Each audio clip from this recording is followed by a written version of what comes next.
আজকে আমি আপনাদেরকে গুগল কিবোর্ডের এমন 3টি টিপস দিব যেটা আপনি যদি ইউজ করেন তাহলে আপনার গুগল কিবোর্ডে টাইপিং এক্সপেরিমেন্টসটা টোটালি চেঞ্জ হয়ে যাবে। নাম্বার 1, আমাদের যখন টাইপিং মিস্টেক হয় তখন আমরা একটা ওয়ার্ড ডিলিট করার জন্য কি করি, ব্যাকস্পেজে একটা একটা করে ক্লিক করে আমরা একটা ওয়ার্ডকে ডিলিট করি। আপনি চাইলে এখন টোটালি একটা কিংবা 4টা 5টা ওয়ার্ড একই সাথে ডিলিট করতে পারবেন।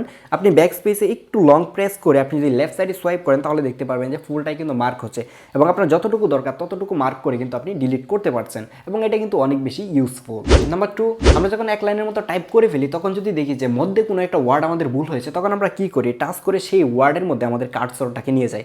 আপনি চাইলে এই কাজটা কিন্তু স্পেস বাটনের মধ্যে হালকা টাচ করেই যদি আপনি লেফট রাইট সোয়াইপ করেন তাহলে দেখতে পারবেন যে এইটা কিন্তু আপনার কার্সরটা কিন্তু লড়ছে এবং আপনার ইচ্ছে মতো যেই জায়গায় বসানো দরকার সেই জায়গায় আপনি কিন্তু এডিট করতে পারছেন। নাম্বার 3 এবং লাস্ট যেটা সেটা হচ্ছে যে ওয়ান হ্যান্ড ফন্ট। আমরা যখন ফোনে এক হাতে টাইপ করি তখন অনেক সময় দেখা যায় যে আমরা ফুল কিবোর্ডটাকে অ্যাক্সেস করতে পারতেছি না বা দুই হাত আমাদের ইউজ করতেই হচ্ছে। আপনি যদি এক হাতে ইউজ করতে চান তাহলে দেখতে পারবেন গুগল কিবোর্ডের উপরের দিকে এই 3 ডট একটা আইকন রয়েছে, এটাতে একটা ক্লিক করে তারপর দেখতে পারবেন ওয়ান হ্যান্ড মোড নামের একটা অপশন রয়েছে, এটাতে ক্লিক করে দিলে দেখতে পারবেন আপনার কিবোর্ডটা কিন্তু শর্ট হয়ে যাবে এবং ছোট হয়ে যাবে। আপনি এই জায়গার মধ্যে কিন্তু এক হাতেই ফুলটার অ্যাক্সেস পাচ্ছেন এবং এই অ্যারো আইকনে ক্লিক করে লেফট এবং রাইট সাইডে আপনি নিতে পারবেন। আপনি যেই হাতে ফোন ইউজ করেন সেই হাতে রেখে কিন্তু আপনি এটাকে টাইপ করতে পারতেছেন। আশা করি আপনার কাছে এই টিপসগুলো ভালো লেগেছে এবং আমাদেরকে সাবস্ক্রাইব এবং ফলো করতে পারেন।